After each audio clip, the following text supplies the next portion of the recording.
जी अस्सलाम वालेकुम नाज़रीन, तुसां दे पे झोक टीवी वसेब दी आवाज़ और मैं तो अपना मेज़बान रिजवान हुसैन। नाज़रीन, जिमें कि झोक टीवी का वादा होंदा है कि सराइकी वसेब नाल जिथा भी कोई मसला उसी पूरे पाकिस्तान दे झोक टीवी सराइकी वसेब दी आवाज़ बनता है। और ई टाइम मैं वो खिते दे विच मौजूद हाँ जिथा हर साल साकू करबला का नक्शा दिखाया वैंदा है पानी बंद करके। असा सुनते ऐसे कि पानी हमेशा कूफे के लोगों ने बंद किया है, पानी हमेशा यजीजी टोले ने बंद किया है, लेकिन यजीजी अज भी हैं क्योंकि जिथा हुसैनीयत होंदी है उथा यजीज का होना जरूरी होंदा है। क्योंकि अगर यजीज ना होसी तो अपनी हकीकत किवें लिखे सी। इस टाइम चोलिस्तान दे विच मैं मौजूद हाँ, चोलिस्तान कासिम वाला ते मैं मौजूद हाँ जनाब। साढ़े सामने पानी चलता पे असा देख सकते हैं लेकिन पी नहीं सकते। तो मैं गुफ्तगू करे सन जनाब सराकिस्तान डेमोक्रेट पार्टी के मरकजी सदर नईम अहमद खान दास साहब सन मौजूद हैं। आप दे कोल जान सा क्योंकि आपने माशाल्लाह पूरे सराकिस्तान दे विच हमेशा विजिट भी किया है और चोलिस्तान के उत्ते जितनी आवाज़ SDP ने चाहती है शायद कहीं ने चाहती हो, लेकिन झोक टीवी हमेशा शाना बशाना रही है क्योंकि झोक टीवी मजलूमा की आवाज़ है और झोक टीवी ना विकण वाला है ना झुकण वाला है। तो असा आपने गुफ्तगू करे सूँ कि पानी को असा देख तो सकते हैं लेकिन पी नहीं सकते, क्या आखसो? बिस्मिल्लाहिर्रहमानिर्रहीम। मैं इसे मौके पर आखसा कि चोलिस्तान नाल सारी रोही नाल सारे थल नाल सारे दमान नाल जिहड़ी ज़्यादती होंदी पई पानी रोका वैंदा पई है और इस कुकड़ी वज़ीर आला नूं मैं आखसा कि इस काम तो बाज आ वञ। पहले ही तुहानूं 8 करोड़ आवाम दी बद दुआई लगी तुसां आपस विच प्यो धी नहीं रल सके, भैन भिरा नहीं वे रल सके।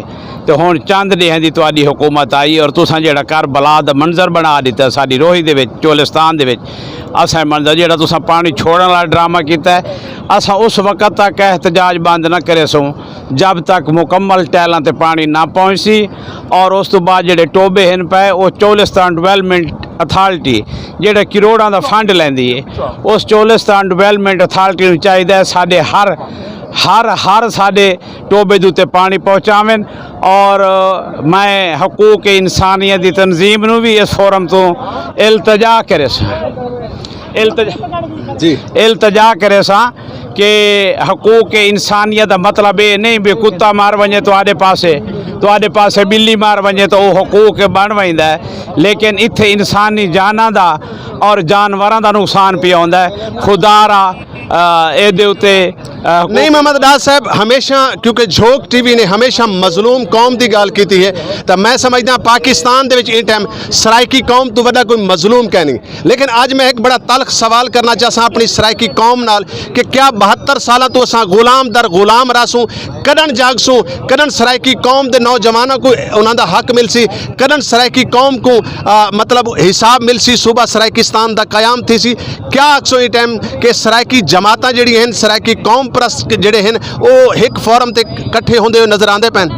मैं इस मौके पर सिर्फ ये आखसा आपदे सराकिस्तान वसन वाले और सराकिस्तान का मतलब ये नहीं कि अस सराकी की गल करें, इन्हें 23 जिला वसन वाले सारे दोस्तों आखसा कि ये मखदूमा तो पीर तो वडेरे तो जगीरदार तो निकलो।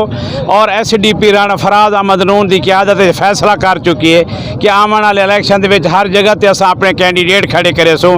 और मैं ये ना आखसा जिथे जिथे सानू अवेलेबल हो सन और जिथे साढ़े सराकी जमात बईयां कहें कैंडीडेट खड़े होवन खुदारा उन्होंने वोट देवो इन्ह जगीरदार दे इन्ह मुनाफिकां दे चुंगल चो निकलो।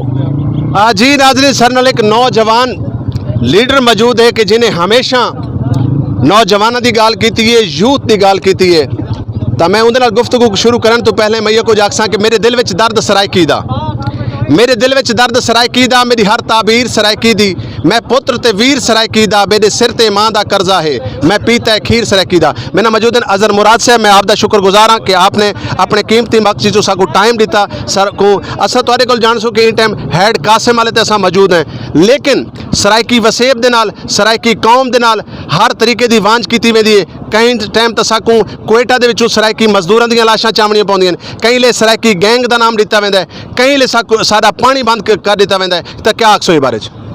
बिस्मिल्लाहिर्रहमानिर्रहीम। अज तो 10-15 डी पहले चोलिस्तान विच कहत साली दा सिलसिला शुरू थिया। सराइकी फाउंडेशन ने एक मुहिम चलाई और अल्हम्दुलिल्लाह पूरी दुनिया दे विच ही टाइम चोलिस्तान विच पानी दी कमी दे हवाले नाल एक तहरीक चलदी पई है और अज ही सिलसिले विच हैड कासिम वाला च एहतजाज है।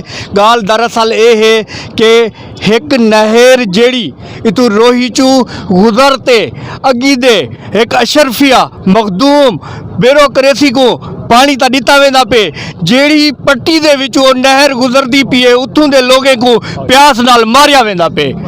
गाल ये है कि गुज़श्ता ही हफ्ते दे दौरान चोलिस्तान दे विच हज़ारां जानवर हलाक थी गए, लोग कसम परसी दी हालत गुजरेंदे पे।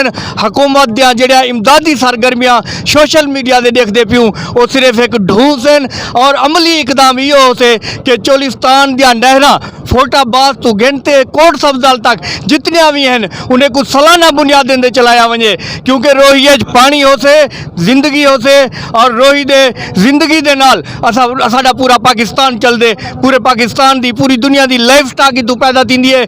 अगर चोलिस्तान को पानी ना दिता गया इतना माल मारवे से लोग रोलवे सन और उन्होंने फसला कहना थी सन, घाह पैदा कहना थी सन, लाइफ स्टॉक खत्म थी वैसे। साडा हुकूमत दे वक्त तो मुतालबा है कि चोलिस्तान दियां सारियां नहरां फोटाबाद तो गिन के कोट सब्जाल तक वो जड़ा है सालाना बुनियादें दे चलाए वजन। फ्लड चैनल चोलिस्तान दी नहरें को कढ़ा वजे और पूरा साल चोलिस्तान को मुकम्मल पानी दिता वजे। अज कुछ नहर खोलिया गई नहीं एहतजाज की वजह तो और असा हुकूमत के वक्त को बावर करें दूँ कि अगर उन्हें इन्हें नहरें को दोबारा बंद किया तो इंशाअल्लाह असा इनका लय अमल दे सूँ और पूरे वसेब को ब्लॉक करे सूँ और जब तक चोलिस्तानी को हकूक कहना मिल सन असा इंशाअल्लाह आखिरी खून के कतरे तक इन्हें दी जंग लड़ते रहूँ। अजर मुराद साहब एक दा एक सवाल है कि झोंक टीवी हमेशा सराइकी कौम की आवाज़ बने। झोंक टीवी जड़ा इन टाइम पूरे पाकिस्तान दे सराइकियों की गाल करेंदे पे, सराइकी हकूक की गाल करेंदे पे, क्योंकि झोंक टीवी एक वाहिद इदारा है ना झुकण वाला ना विकण वाला। झोंक टीवी की खिदमात के बारे क्या आखसो?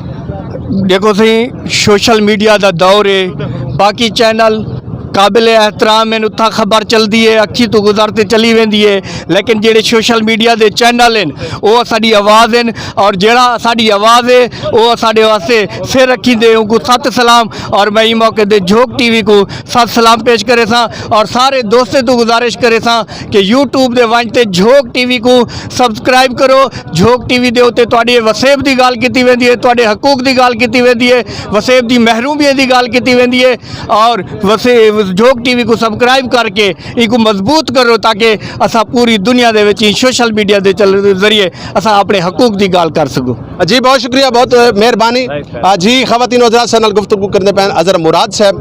तो नाजरीन इ टाइम असा हैड कासम वाले तो मौजूद हैं और इतना पानी सा को नज़र ज़रूर आंदा पे। मैं हमेशा तो आदा कि ये सरजमीन सराइकी सरजमीन 7 दरियावां की सरजमीन है। ये सरजमीन इथों दरिया गुजरन का रस्ता जरूर है, साढ़े घर के कोनों पानी गुजरता जरूर है, लेकिन असा पी नहीं सकते। क्यों कि असा वो पानी का हक नहीं रखे ने। सर नाल हर दौर दे विच हमेशा ज्यादती थी। तो खवातीन हज़रात जुड़े रहो झोंक टीवी वसेब की आवाज़ के नाल। अपने मेज़बान रिजवान हुसैन को सो इजाजत, क्योंकि सर नाल बे भी काफ़ी सारे लोग हैं, असा कोशिश करे सो कि बे लोग नाल वसेब दी आवाज़। नाजरीन झोंक टीवी की तरफों खुश आमदीद। अगर तुम साडे चैनल ते नवे ही वे तो साडे चैनल को जरूर सबसक्राइब करे सो ते घंटी दे निशान ते भी जरूर क्लिक करे सो ताकि साडी हर आने वाली